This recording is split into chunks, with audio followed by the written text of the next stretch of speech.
Selamat siang, kembali lagi bersama saya Julhijjah yang akan menyampaikan berita-berita menarik seputar Kendari.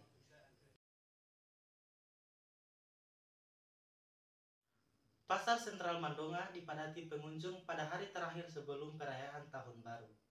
Ribuan warga kota Kendari memadati Pasar Sentral Mandonga untuk memenuhi kebutuhan sebelum pergantian tahun.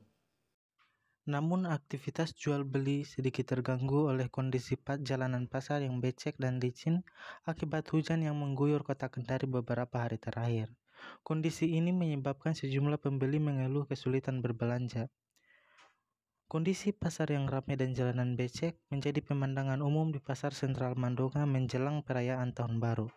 Pihak pengelola pasar belum memberikan keterangan resmi terkait kondisi ini. Namun, kerumunan dan aktivitas jual beli yang tinggi menunjukkan tingginya animo masyarakat Kendari dalam menyambut perayaan tahun. Demikian informasi yang dapat saya sampaikan. Saya Julhijjah pamit undur diri.